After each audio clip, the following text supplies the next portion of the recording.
दीपक ऑफिसला जाण्यासाठी घरून निघाला तेव्हा त्याच्या घराजवळून एक म्हातारा बडबडत जाताना त्याला दिसला.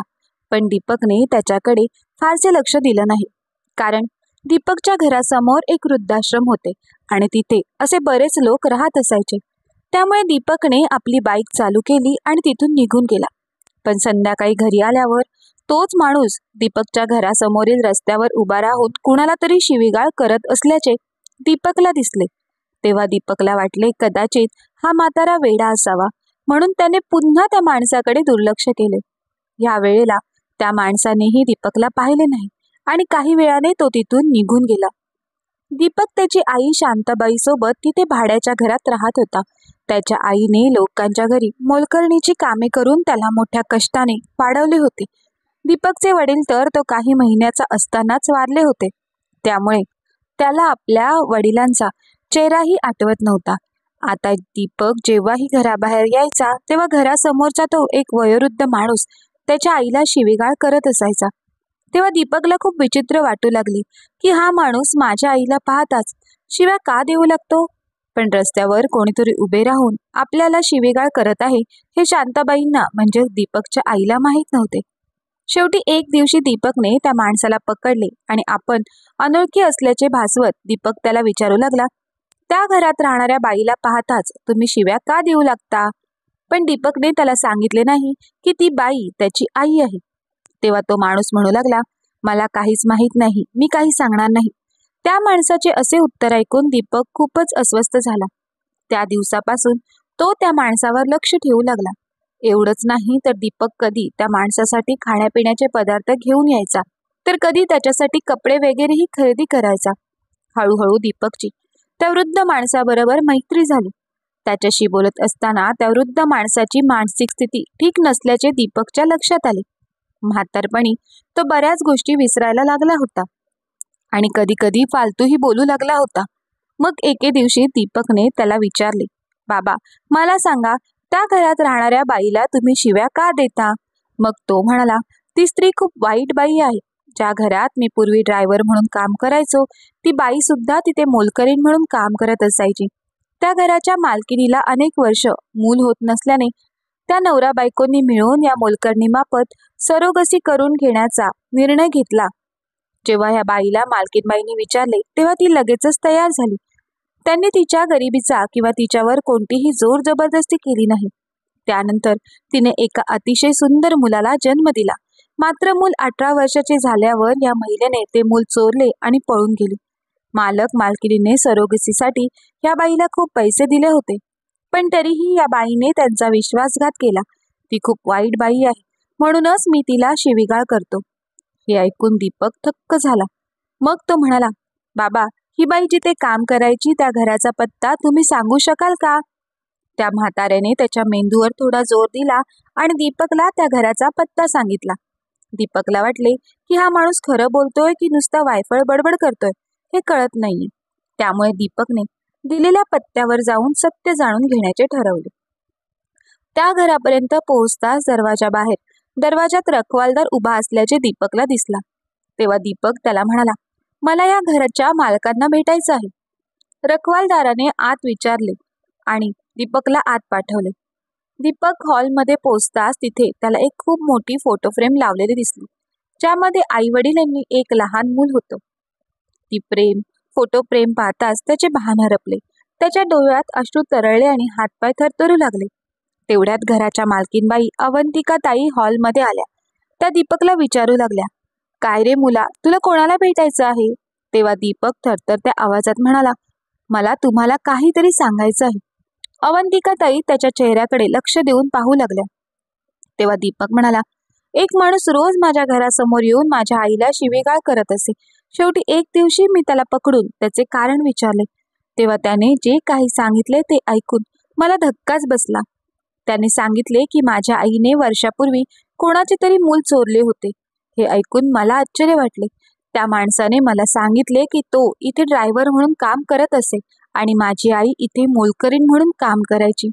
या घराच्या मालकिनीच्या लग्नाला अनेक वर्ष होऊनही ती आई होऊ शकली नाही.